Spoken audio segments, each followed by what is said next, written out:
देखो मेंसुरेशन से I mean volume and surface area से आपको एक क्वेश्चन 5 मार्क्स में यानी कि हायर मार्क्स में मिलने वाला है। ऐसा नहीं है कि और भी क्वेश्चन नहीं मिलने वाले, और भी 1 मार्क्स में ही मिलेगा, यानी कि ऑप्शनल क्वेश्चन भी होंगे, 2 मार्क्स में भी हो सकता है, 3 मार्क्स में भी हो सकता है, लेकिन 5 मार्क्स में ये क्वेश्चन आपको देखने को जरूर मिल जाएगा। ठीक।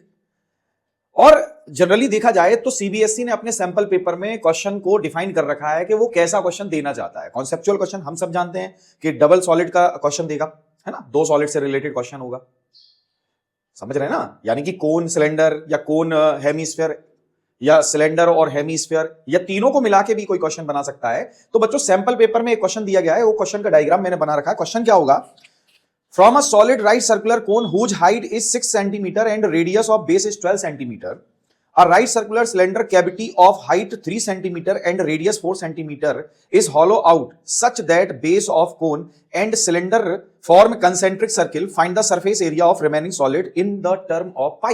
So बच्चों देखो जनरली हमको एक कोन दे रखा है, उस कोन में एक सिलेंड्रिकल कैविटी तैयार कर ली, ठीक है, यानी कि इसको ड्रिल किया गया होगा, ड्रिल करने के बाद इसके अंदर एक होल किया गया होगा।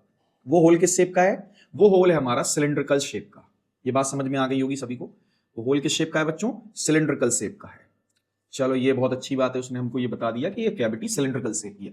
अब इस सिलेंड्रिकल शेप में बच्चों जाहिर सी बात है इसकी कोई ना कोई रेडियस रही होगी, है ना, इस सिलेंडर की एक अपनी रेडियस होगी कि नहीं होगी। सो उसने रेडियस क्या दे रखी है, कह रहा है cylindrical cavity of height 3 centimetre radius 4 centimetre. It mean इसकी जो रेडियस है यानी कि r is equal to 4 centimetre. Clear, r is equal to 4 centimetre. और जो इसकी हाइट है बच्चों सिलेंड्रिकल कैविटी की, सिलेंड्रिकल कैविटी की जो हाइट है h इक्वल 3 सेंटीमीटर। ये बात क्लियर हो गई होगी, ये बात क्लियर। अब देखो कोन की भी कोई ना कोई रेडियस और हाइट होगी, या तो स्लेंट हाइट देगा या फिर हाइट देगा, दो में से कोई एक हाइट तो देनी पड़ेगी ना उसको। सो क्या दिया उसने दे रखी है whose height 6 centimetre and radius 12 centimetre.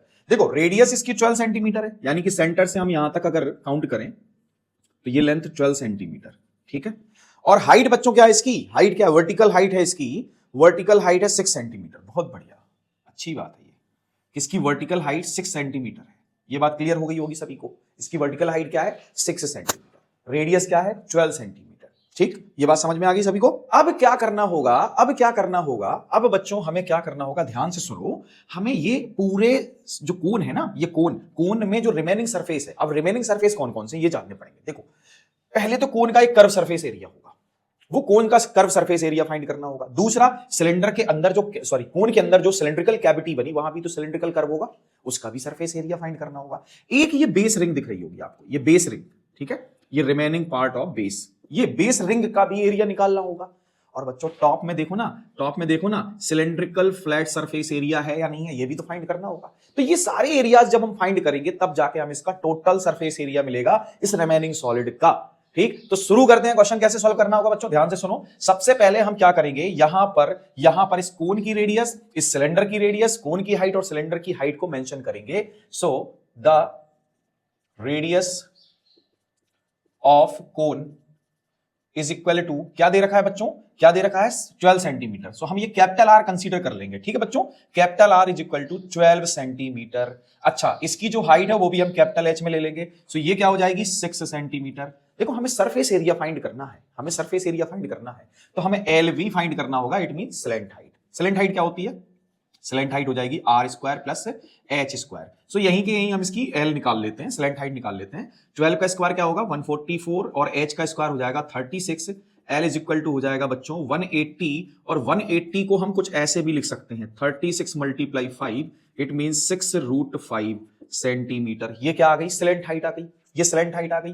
अब क्या फाइंड करना है, अब देखो हमारे पास एक सिलेंड्रिकल कैविटी है, इस सिलेंड्रिकल कैविटी की रेडियस क्या है, ठीक है, तो radius of cylindrical cavity small r equal कितना दे रखा है 4 सेंटीमीटर, और इसकी हाइट को हम स्मॉल एच से ले लेते हैं, ठीक है, दोनों को स्मॉल में ले लेते हैं।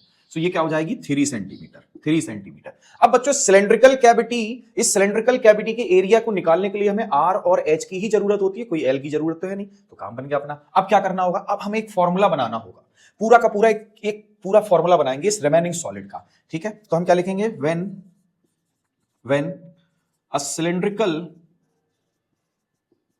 cylindrical cavity formed in cone then surface area of remaining solid.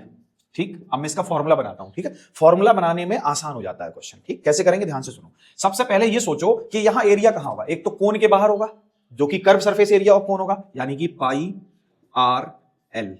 ठीक, पाई आर एल। देखो मैंने कैपिटल आर ले रखा है, क्यों? कोन की रेडियस कैपिटल आर। ठीक, इसके बाद सिलेंडर का कर्व सरफेस एरिया 2 पाई आर एच।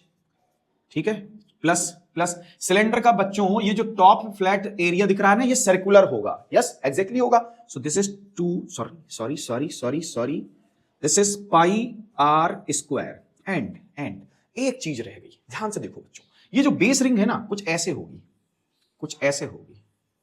ठीक है, ये स्मॉल आर होगी, ये कैपिटल आर होगी, और ये बेस रिंग का एरिया होगा। अगर मैं आउटर सर्किल के एरिया से, यानी कि पाई आर स्क्वायर से इनर सर्किल का एरिया सपरेट कर दूं, I mean pi small r square, तो मुझे बेस रिंग का एरिया रिमेनिंग पार्ट मिल जाएगा, ये वाला, ये एरिया मिल जाएगा ना, ये एरिया मिल जाएगा। This is what, pi are square minus r square. ठीक है, हम चाहे तो इसको ये भी लिख सकते हैं, pi R plus R and R minus R. Clear?